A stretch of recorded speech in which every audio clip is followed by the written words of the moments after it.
Hi, hello. ஒரு கதை சொல்கிறேன், கேளுங்க. இன்றும் அவள் குழந்தைதான். இப்படி ஒரு தலைப்பில் ஒரு சின்ன கதை. ஒரு வசதியான பேரண்ட்ஸ், ஒரு தம்பதிங்களுக்கு குழந்தையே இல்லை. ரொம்ப வசதியானவங்க, நிறைய சொத்தெல்லாம் வச்சுருக்காங்க. ஆனால் அவங்களுக்கு குழந்தையே இல்லை. 10-15 வருஷமாக எவ்வளோ ட்ரீட்மெண்ட் பண்ணியும் அவங்களுக்கு ஒரு குழந்தை இல்லை. எங்கெங்கேயோ கோயிலெலாம் போய் ரொம்ப கஷ்டப்பட்டுக்கிட்டு இருக்காங்க, குழந்தை இல்லை. அப்போது ஒரு இடத்துல ஒரு குழந்தை ஒன்று, கை குழந்த, பிறந்த குழந்தை அவங்களுக்கு கிடைக்கிது. ஒருத்தர் மூலியமாக ஒரு குழந்தை ஒன்று கிடைக்கிது. அவங்க அதை பெரிய பொக்கிஷமாக எடுத்துகிட்டு வராங்க. எடுத்துகிட்டு வந்து ரொம்ப பாதுகாப்பாக அழகாக வளர்க்குறாங்க. ஒரு பொண்ணு குழந்தை. அந்த குழந்தை நீட்டு ரொம்ப அழகாக வச்சு பார்த்து வளர்த்துக்கிட்டு இருக்காங்க. கொஞ்சம் கொஞ்சமாக வளர வளர வளர பார்த்தா அந்த குழந்தை நார்மலாக மற்ற குழந்தைங்க மாதிரி இல்லை. ஏதோ ஒரு வித்தியாசம் தெரியுது அந்த பொண்ணுக்கிட்ட. அதனால் அவங்க அதை நல்லா வளர்த்துட்டு வந்துட்டுருக்காங்க. ஒரு 20 வயசுக்கிட்ட ஆகுது. ஆனாலும் அந்த குழந்தைக்கு ஒரு 5 வயசு மாதிரி தான். சிரிச்சுக்கிட்டே இருக்கும், எதுவுமே தெரியாது. எல்லாத்துக்கும் ஒருத்தரோட ஹெல்ப் வேணும். நல்லா ஆக்டிவாக இருக்கும், நல்லா பேசும். ஆனால் அந்த நீத்துவுக்கு ரொம்ப பெரிய விஷயங்கள் தெரியாது. வயது 20 ஆனாலும் ஒரு 6-7 வயசு குழந்தையோட பிஹேவியரில் தான் இருக்கும். அவங்க 2 பேரும் தான் அந்த பொண்ணை ரொம்ப நல்லா பார்த்துப்பாங்க. யாருக்கிட்டே எப்போதும் அந்த பொண்ணு எப்போதும் நீத்து சிரிச்சிட்டே இருக்குவா. சிரித்த முகமாகவே இருக்கும் அந்த பொண்ணு. வெளியில் வச்சு படிக்க வைக்க முடியல.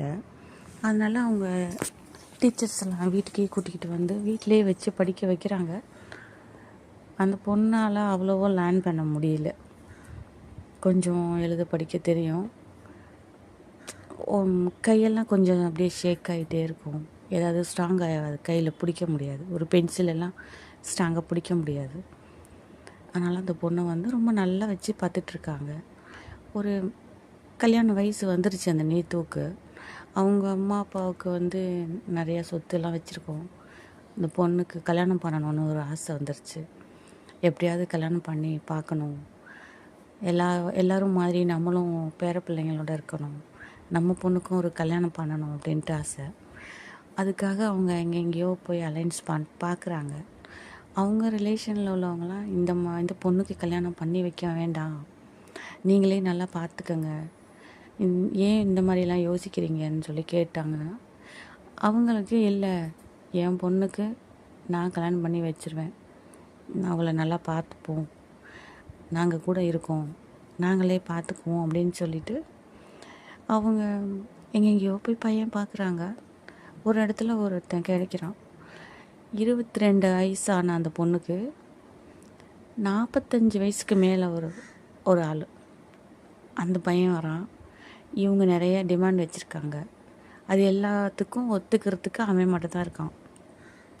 இவங்க வீட்டிலே இருக்கணும், இவங்க கூடவே இருக்கணும், அந்த பொண்ணுக்கு எல்லாமே அந்த பையன் பார்த்துக்கணும். அந்த பொண்ணு கொஞ்சம் குழந்த மாதிரின்னு சொன்னோன்னே அவங்க பையனோட வீட்டில் அவங்க பேரண்ட்ஸும் ஒத்துக்கிட்டாங்க. அவங்க வீட்டில் 4-5 பேர் இருக்காங்க, அண்ணன் தம்பிங்கெல்லாம் இருக்காங்க. சரி, எல்லாரையும் பார்த்துக்கலாம் அப்படின்ட்டு இந்த பையனும் இவங்க சொன்னதுக்கெலாம் ஒத்துட்டு கல்யாணம் ரொம்ப கிராண்டாக பெரிய லெவலில் நடக்குது. அந்த பொண்ணுக்கு புதுசாக புடவையெல்லாம் கட்டி நிறைய அழகாக அலங்காரம் பண்ணி நிறைய பார்க்க அழகாக நிற்கிது. ஏன் இதெல்லாம் பண்ணுறாங்கன்னு அவ்வளோவா தெரியல இந்த பொண்ணுக்கு. கூட போகிற சிஸ்டருங்க மற்றவங்க கல்யாணத்துக்கு வந்த பொண்ணுங்கள்லாம் போய் பார்க்குறாங்க. எல்லாருக்கும் ஒரு அதிசயமாகவே இருக்குது. இவ என்ன பண்ணுவா, கல்யாணத்தில் அந்த சேரில் உட்காந்துருக்குமா, எந்திரிச்சு எதுவும் ஓடிடாதா, அத்தனை மணி நேரம் எப்படி இதை கண்ட்ரோல் பண்ணி அங்கே உட்கார வைக்க போகிறாங்க அப்படின்னு. அப்புறம் பக்கத்து வீட்டு பொண்ணுங்கள்லாம் போயிட்டு, நல்லா இருக்கியாண்ணா, அது நல்லா இருக்கேன், பார்த்தியா என்னோடய புடவையை பார்த்தீங்களா, நல்லா இருக்குது, என் கம்மல் பார்த்தீங்களா, எனக்கு புதுசாக இருக்குது, அப்புறம் எனக்கு இன்றைக்கி கல்யாணம் தெரியுமா உங்களுக்கெல்லாம் அப்படின்னு சொல்லி சிரிக்கிறா. ஓகேம்மா, பத்திரமா இரு, இங்கே தான் இருக்கணும், எங்கேயும் போகக்கூடாதுன்னு சொல்லி அவங்க அம்மா கையில் பிடிச்சிட்டே இருக்காங்க அந்த பொண்ணை. ஸ்டேஜ் கூட்டிக்கிட்டு போகிறாங்க. சொன்னதெல்லாம் கேட்டுட்டு அப்படி அப்படியே நிற்கிது. ஃபோட்டோஸ்லாம் நிறையா எடுக்கிறாங்க. அங்கே எங்கேயும் பார்த்துட்ருக்கு. அதை ஒரு இடத்துல உட்கார வைக்கவே முடியாது. அவங்க அம்மா கையை பிடிச்சிக்கிட்டே இருக்காங்க, எங்கேயும் போகக்கூடாதுன்ட்டு. ஃபோட்டோகிராஃபர் ரொம்ப கஷ்டப்பட்டு ஃபோட்டோஸ்லாம் எடுத்து சாப்பாடெல்லாம் முடிஞ்சு கல்யாணம் முடிஞ்சிருச்சு ஒரு வழியாக. அவங்க பொண்ணு எங்கள் வீட்டில் தான் இருக்கோம், நாங்கள் எங்கள் கண்ட்ரோலில் தான் நாங்கள் வச்சுக்குவோம் அப்படி சொல்லிட்டாங்க. அந்த பையனும் எல்லாருக்கும் ஓகே சொல்லிவிட்டு அவங்க வீட்டிலே இருக்கா. இது கொஞ்ச நாள் இப்படி போய்கிட்டே இருக்குது. அப்புறமா கொஞ்ச நாள் ஒரு 2 மாதத்துக்கு அப்புறமா பார்த்தா அந்த பொண்ணு கொஞ்சம் ரிலேஷன் எல்லோரும் வந்திருக்குறாங்க. வீட்டில் எல்லோரும் உட்காந்து சாப்பிட்டுக்கிட்டு இருக்காங்க. அப்போ அந்த நீத்து சொல்கிறா, எல்லோரும் சீக்கிரமாக சாப்பிடுங்க, நான் வேற எங்கள் வீட்டுக்காரர் சைன் பண்ணணும்னு சொல்லியிருக்காரு, என்னை இத்தனை மணிக்கு வர சொல்லியிருக்காங்க, நாங்கள் போகணும் அப்படின்னு. என்ன சைன் பண்ணணும், இவ என்ன சொல்கிறா, என்னென்ன அவங்கெல்லாம் கேட்குறாங்க. இல்லை ஒன்றும் இல்லை, அது தெரியாமல் என்னமோ சொல்லுது, ஒன்றும் இல்லை நீங்கள் சாப்பிடுங்கன்னு அவங்க பேரண்ட்ஸ் சொல்கிறாங்க. இல்லை என்னமோ இருக்குன்னு அந்த பொண்ணை கூப்பிடா, நீ தூங்க வா, எங்கே கையெழுத்து போட போகிற, என்ன வேணும், என்ன சொன்னேன் அப்படின்னு. உங்களுக்கு தெரியாதா, என்னோடய ஹஸ்பண்ட் ஒரு டைவர்ஸ் இதில் சைன் பண்ண சொல்லியிருக்காங்க, என்னை இப்போ வர சொல்லியிருக்காங்க, அவங்க கூட இங்கே வரப்போகிறாங்க அப்படின்னு சொல்கிறா. கல்யாணம் பண்ணி 2-3 மாதம்தான் ஆகுது, என்ன எப்படி சொல்கிறா, என்ன நடந்துச்சு அப்படின்னு அவங்க எல்லோரும் கேட்டோன்னே அப்புறமா பேரண்ட்ஸ்லாம் சொல்கிறாங்க, இல்லை அவன் வீட்டோடு இருந்து பார்த்துக்க சொல்லி நாங்கள் எல்லாத்தையும் ஒத்துக்கிட்டு தான் கல்யாணம் பண்ணாங்க. நாங்கள் நிறைய சொத்து அந்த பையன் பேரில் எழுதிட்டோம், வச்சிருக்கிற கார் எல்லாம் அவனுக்கு கொடுத்துட்டோம். ஆனால் அவன் உங்கள் பொண்ணு சரியில்லை, இங்கே இருக்க மாட்டேன்னு சொல்லிட்டு எல்லாம் எடுத்துகிட்டு போயிட்டான். அன்றைக்கி டைவர்ஸ் பண்ண போகிறாங்க, அதனால தான் அந்த பொண்ணு அப்படி சொல்லிக்கிட்டு இருக்கா அப்படின்னு. அப்புறம் எப்படி கொஞ்சம் அப்படியே சண்டையெல்லாம் நடக்குது. எப்படி இதெல்லாம் ஒத்துக்கிட்டீங்க, ஏன் எல்லாமே கொடுத்துட்டீங்க, எல்லாம் சொல்லி தானே கல்யாணம் பண்ணாங்க, எதனால அவன் இப்படி போயிட்டான் அப்படின்னு. அப்புறம் அந்த பையனை கூட்டிகிட்டு வராங்க, அவங்க குடும்பத்துலேருந்து எல்லோரும் வராங்க. எல்லோரும் இவங்க ஃபேமிலி அவங்க ஃபேமிலி மெம்பர்ஸ் நிறைய பேர் இருந்து உட்காந்து பேசுகிறாங்க.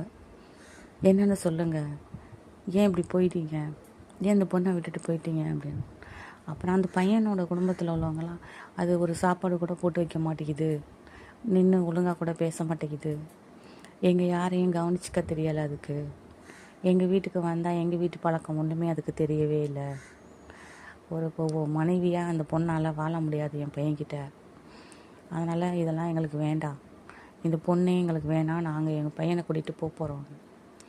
அப்புறம் எதுக்காக எங்களோட சொத்து எல்லாம் நிறைய வாங்கிக்கிட்டீங்களே, ஏற்கனவே எல்லாமே நாங்கள் க்ளீனாக சொல்லி தானே கல்யாணம் பண்ணோம், அதெல்லாம் முடியாதுங்க, எங்கள் பையன் வாழ்க்கையெல்லாம் எங்களால் எடுத்துக்க முடியாது, நீங்கள் எங்களுக்கு கொடுத்தது நாங்கள் கல்யாணம் பண்ணதுக்கு எல்லாத்துக்கும் சரியாக போச்சு, இனிமேல் எங்களை எந்த தொந்தரவும் பண்ணாதீங்க, நீங்கள் உங்கள் பொண்ணை நீங்களே வச்சுக்கோங்கன்னு சொல்லிட்டாங்க. அப்புறம் சண்டை அதிகமாக மாதிரி இருந்தோன்னே இவங்க பேரண்ட்ஸே இல்லை, அவங்க போகட்டும், நாங்கள் தான் கொஞ்சம் அதிகமாக யோசிச்சிட்டோம் போல், இதை கொஞ்சம் முன்னாடியே பார்த்துருக்கணும், அவங்க போகட்டும் அப்படின்னு சொல்லி அந்த பையனுக்கு சைன் பண்ணி டைவர்ஸ் முடித்து அனுப்பிச்சிட்டாங்க. அவனுக்கு என்ன கொடுக்கணுமோ அதெல்லாம் கொடுத்து அந்த பையனை அந்த குடும்பத்தை எல்லாத்தையும் அனுப்பி விட்டாங்க. அப்போ அவங்களாம் சொல்லி திட்டுறாங்க சில பேர். அப்போவே சொன்னேன், இந்த பொண்ணு கல்யாணம் எதுவும் பண்ண வேண்டான்னு, சொன்ன பேச்சு எதுவும் கேட்டிங்களா, ஏன் இப்போலாம் பண்ணிகிட்ருக்கீங்கன்னு. அந்த பொண்ணு சைன் பண்ணிட்டா, அவள் பாட்டுக்கு பிள்ளைங்களோட விளையாட போயிட்டா. அப்போ ஒரு ஃப்ரெண்டு கூப்பிட்டா, என்ன வந்தாங்க சண்டை போட்டாங்க போயிட்டாங்க, நீ என்ன பேசாமல் இருக்க, அதெல்லாம் ஒன்றும் இல்லை, நான் கட்டியிருக்க புடவை நல்லா இருக்கான்னு பார்த்தியா, இந்த கமல் நல்லா இருக்கா பாரு, புது புடவை கட்டியிருக்கேன், சரிவா நம்ம விளையாண்டுட்டு வருவோம், அவங்கெல்லாம் பேசிக்கிட்டு இருப்பாங்க, சாப்பிடும்போது அம்மா கூப்பிடுவாங்கன்னு சொல்லி அந்த கேர்ள்ஸை கூட்டிகிட்டு அந்த பொண்ணு போயிடுச்சு. இதில் ஒரு சந்தோஷமான விஷயம் என்னென்னா, அவளுக்கு கல்யாணம் ஆனதும் தெரியலை, டைவர்ஸ் ஆனதும் தெரியல. இதில் நம்ம யாரோட தப்பையும் சொல்லிட முடியாது. அவங்களுக்கு குழந்தை இல்லாமல் ரொம்ப நாளுக்கு அதுக்கப்புறமா கிடைச்ச அந்த குழந்தை, அதுக்கப்புறம் அந்த குழந்தைய அவங்க நல்லா தான் வளர்த்தாங்க.